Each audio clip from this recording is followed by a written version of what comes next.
இனி வருகின்ற நாட்கள் அனைத்தும் அம்பாளின் அருளால நிச்சயம் உங்க வாழ்க்கையில நல்ல மாற்றம் காத்திருக்குங்க. ஏன்னா ஆடி மாதம் அம்மனுக்குரிய மாதம். இந்த மாதத்துல பார்த்தீங்கன்னா, அம்மனை முன்னாடி எந்த ஒரு வேண்டுதல் வச்சாலும் முழுமையாக நிறைவேறும்னு சொல்லலாம். ஆடி மாதத்துல ஆதிபராசக்தியினுடைய மேல்மருவத்தூர் திருக்கோவிலை பத்தியும் இந்த அருள்பாலிக்கக்கூடிய மேல்மருவத்தூர் ஆதிபராசக்தியினுடைய சிறப்பு என்ன, இங்கு சென்று வழிபடக்கூடிய பக்தர்கள் வாழ்க்கையில என்ன மாதிரியான மாற்றங்களை இந்த அம்பாள் ஏற்படுத்தியிருக்கா. அது மட்டும் இல்லைங்க, இந்த மேல்மருவத்தூர் ஆதிபராசக்தி கோவிலுக்கு செல்லக்கூடிய பக்தர்கள் எந்த முறையில் விரதம் இருந்து சென்றா முழு பலனும் கிடைக்குன்னு தெரிஞ்சுக்க வீடியோவை கடைசி வரைக்கும் ஸ்கிப் பண்ணாமல் பாருங்கள். மேலும் புதியவராக இருந்தீங்கன்னா மறக்காமல் வேலை இருக்க பைமை சேனலை சப்ஸ்கிரைப் பண்ணிவிட்டு கூடவே இருக்க பெல் பட்டனை கிளிக் பண்ணிக்கோங்க. தனிப்பட்ட முறையில் உங்கள் ஜாதக ரீதியாக ஏற்படக்கூடிய பிரச்சனைக்கு சரியான ஒரு பரிகாரத்திற்கும் வீடியோவில் டிஸ்கிரிப்ஷன் கீழே ஜோதிடர் நம்பர் கொடுத்துருக்கோம். அந்த நம்பருக்கு நீங்கள் கால் பண்ணி தெரிஞ்சுக்கலாம். வாங்க வீடியோக்குள்ளே போகலாம். தமிழகத்தில் பார்த்தீங்கன்னா நூற்றுக்கணக்கான அம்மனின் கோவில்கள் இருந்தாலும் ஆதிபராசக்தி என்றதும் அனைவருடைய நினைவுக்கு வரக்கூடிய இடம்தான் இந்த மேல்மருவத்தூர் தலம். அதே போல் சென்னையை சுற்றி முக்கிய கோவில்கள் என்றாலும் நினைவுக்கு வருவது இந்த மேல்மருவத்தூர் தாங்க. தமிழகம் மட்டும் இல்லைங்க, உலகில் பல நாடுகளை இருந்தும் லட்சக்கணக்கான பக்தர்கள் இந்த மேல்மருவத்தூர் ஆதிபராசக்தி சித்தரின் பீடத்திற்கு வந்து வழிபட்ட வண்ணமே இருக்காங்க. தன்னை வணங்கக்கூடிய பக்தர்களின் வாழ்க்கையில் பார்த்தீங்கன்னா இந்த ஆதிபராசக்தி பல அற்புதங்களையும் நிகழ்த்துவதாக சொல்லப்படுதுங்க. இந்த ஆதிபராசக்தி கோவிலில் சாமானிய மனிதர்கள் அதிக அளவில் வந்து வழிபடக்கூடிய வழக்கம் இருக்குது.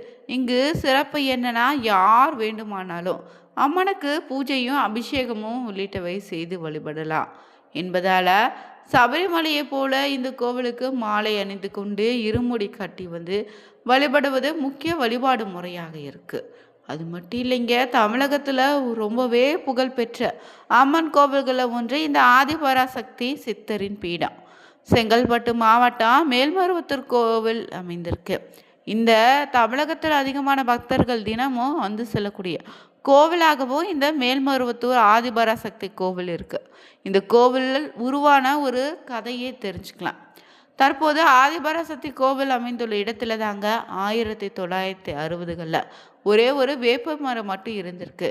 இந்த மரம் மற்ற சாதாரண வேப்ப மரங்களை போல இல்லாமல் கசப்பு தன்மை கொண்டதாக இல்லாமல் தான் காய்கள் இனிப்பு சுவையோடு இருந்திருக்கு. இதிலிருந்து வடியக்கூடிய பால் போன்ற பொருளோ இனிப்பு சுவையுடையதாக இருந்திருக்கு. இதனால் இந்த பகுதி மக்களுக்கு பார்த்திங்கன்னா இதனை கடந்து செல்வங்களுக்கும் ஆச்சரியத்தோடு இதனை சாப்பிட்டு வந்தாங்க. அப்படி அவங்க பார்த்திங்கன்னா ஆச்சரியமாக நடந்த ஒரு விஷயம்னா, சாப்பிட்டவங்க எல்லாருக்கும் நோய் இருந்த நோய்கள் அனைத்து குணமானதான். இதனால் இந்த அதிசய வேப்பமரம் பற்றிய தகவல் மற்ற இடங்களுக்கு பரவினுச்சு. பிறகு 1966 பார்த்திங்கன்னா தமிழகத்தில் வீசிய புயலால் இந்த வேப்ப மரமும் அடியோடு சாய்ந்துடுச்சு. அந்த மரத்தின் வேர்பகுதியில் இருந்து சுயம்புவாக கல் ஒன்று வெளிப்பட்டிருக்கு. இந்த சுயம்புவிற்கு மேலே சிறிய குடில் அமைத்த அந்த பகுதி மக்கள் பூஜை செய்து வழிபட்டு வந்தனர். இதற்கு சித்தர் பீடன்னு பெயர் வச்சாங்க. பல ஆண்டுகளாக சுயம்பு உருவம் மட்டும் இங்கு வழிபட்டு வந்தது. பிறகு 1977 நவம்பர் 25 தாங்க இந்த சுயம்புவுக்கு அருகே 3 அடி உயரத்தில் பீடத்தின் மீது அன்னையின் ஆதிபராசக்தி சிலையின் விக்கிரகமும் பிரதிஷ்டை செய்திருக்காங்க. 1000 இதழ் கொண்ட தாமரை மீது வலது காலை மடித்து இடது காலை தொங்க விட்டு அந்த நிலையில வலது திருக்கரத்துல தாமரை மட்டும் இடது திருக்கரத்துல சின்முத்திரையும் காட்டி காட்சியளிக்கிறார். 1000 இதழ் கொண்ட தாமரை என்பதே தியானத்தை குறிக்குங்க. அன்னையினுடைய கையில் இருக்கக்கூடிய சின்முத்திரை ஞானத்தை அருளக்கூடியது. அன்னையின் தலையில ஜடாமுடியோடு கிரீடம் போல அமைந்திருப்பா. மேலும் இந்த கோவிலில் பார்த்தீங்கன்னா ஒரே தாய் ஒரே மனித குலம் என்பதே ஆதிபராசக்தி சித்தரின் பீடத்தினுடைய அடிப்படை கொள்கைன்னு சொல்லுவாங்க. அதாவது மனிதர்கள் அனைவரும் சமம்.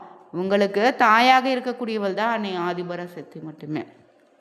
கருவறைக்கு சென்று அன்னைக்கு பூஜை உள்ளிட்ட வழிபாடுகளை பெண்களே செய்யலான முறையை இங்கு பங்காரு அடிகளார் ஏற்படுத்தியிருக்காரு. அன்னை ஆதிபராசக்தி அடிகளாரின் உருவில் பலருக்கும் பார்த்தீங்கன்னா அருள்வாக்கு சொல்வதாக சொல்லுவாங்க. பக்தர்கள் நேரடியாக அன்னையிடமே பேச முடியும் என்பதே இதற்கு சான்றுங்க. மேலும் இங்கு பார்த்தீங்கன்னா பல அற்புதங்களும் அதிசயங்களும் இந்த ஆலயத்தில் நடந்திருக்கு. இதனால் பக்தர்கள் பங்காரு அடிகளாரையே அம்மான்னு அழைக்க தொடங்கிட்டாங்க. இந்த ஆதிபராசக்தி சித்தர் பீடத்தின் நுழைவு வாயில ஓம் சக்தின்னு மந்திரமும் திரிசூலமும் அமைத்திருப்பாங்க. இங்கு வரக்கூடிய பக்தர்கள் இந்த திரிசூலத்தை 3 முறை பார்த்திங்கன்னா வலம் வந்த பிறகே உள்ளே சென்று அம்மனை தரிசிக்க வேண்டும். மற்ற கோவில்களில் இருப்பது போல இந்த கோவிலில் நவகிரகங்கள் கிடையாது. மேலும் இங்கு பார்த்திங்கன்னா நவகிரகங்கள் அனைத்துமே அன்னையை சுற்றி இருப்பதாக கருதப்படுவதால் நவகிரகங்களை தனியாக வணங்கி வழிபட வேண்டிய அவசியம் கிடையாதுங்க. மேலும் இந்த கோவிலில் இருக்கக்கூடிய புற்று மண்டபம் ரொம்பவே சிறப்புங்க. இங்குள்ள புற்றில் அம்மன் பாம்பு வடிவில் வசிப்பதாக நம்பிக்கை. இந்த மண்டபத்தில் இரவு நேரங்களில் தங்குபவங்களுக்கு பாம்பின் உருவல வென்று வரை பார்த்திங்கன்னா அன்னை பராசக்தி காட்சி கொடுத்து வரக்கூடிய அதிசயம் நிகழ்ந்துட்டு இருக்கு. இதற்கு கூரை கிடையாதுங்க. 1974ஆம் ஆண்டு தான் சப்த கன்னி சன்னதி அமைத்திருக்காங்க. இங்கே சப்த கன்னியர்களில் ஆதிபராசக்தி பரிவார தேவதையாக இங்கு கருதப்படுவதால் இவர்களுக்கு மேல்மருவத்தூர் கோவிலில் வழிபாட்டிலும் முக்கிய பங்கு உண்டு. அதே போல் பார்த்திங்கன்னா இந்த ஆலயத்தினுடைய சிறப்பு என்னென்னா பங்காரு அடிகளாரின் உருவிலேயே ஆதிபராசக்தி சாமானிய மனிதர்களோடு பேசுவது. 21 சித்தர்களின் ஜீவ சமாதிகள் ஒன்றிணைந்த இடமாக இருக்கு. இங்கு ஜாதி மத இனன்னு எந்த பாகுபாடும் கிடையாதுங்க. யார் வேண்டுமானாலும் கோவிலுக்குள்ள சென்று அன்னையை வழிபட முடியும். இங்கு பெண்கள் அன்னையின் கருவறைக்கு சென்று பூஜை அபிஷேகம் செய்ய அலங்காரம் செய்ய உள்ளிட்டவைகள் பார்த்திங்கன்னா அனுமதி உண்டு. இந்த கோவில் உள்ளே நாகபீடத்தில் எலுமிச்சை விளக்கேற்றி வழிபட்டால் குடும்ப பலன் மேம்படும். அனைத்து பாவங்களிலிருந்து விடுபடுவீங்க. அடுத்தபடியாக அங்க பிரதர்சனம் செய்து இந்த கோவிலில் வழிபடுவதே முக்கிய வேண்டுதலாக இருக்குது. அங்க பிரதர்சனம் செய்யதே வேண்டிக் கொண்டாலே அவங்களுக்கு அனைத்து நலங்களும் கிடைக்கும்னு சொல்லுவாங்க. மேலும் இங்கே நவராத்திரி ஆடிப்பூர நாட்களில் அங்கே பிரதர்சனம் செய்வது பாவ விமோச்சனம் பெறுவதற்கான சிறப்பான வழியாக சொல்லப்படுதுங்க. மேலும் இந்த ஆலயத்தில் ஆடிப்புற நாளில் பக்தர்களே தங்கள் கைகளால் சுயம்பு ரூபத்திற்கு பால் ஊற்றி அபிஷேகம் செய்யலாம். பூஜைகள் செய்வதற்கு சாதாரண மனிதர்களும் அனுமதிக்கப்படுறாங்க. தமிழ் மன்றங்கள் வேள்விகள் சகல பார்த்திங்கன்னா கலச விளக்கு பூஜை குறிப்பிட்ட கால இடைவெளியில் நடத்தப்படுதுங்க. உலக நன்மைக்காக இங்கு யாகங்களும் நடத்துகிறாங்க. மேலும் இங்கே அதர்வன காளிக்கு பார்த்திங்கன்னா தனி சன்னதியிற்கு இவளை வேண்டி கொண்டாலே அனைத்து தீய சக்திகளில் இருந்து விடுபட முடியும்.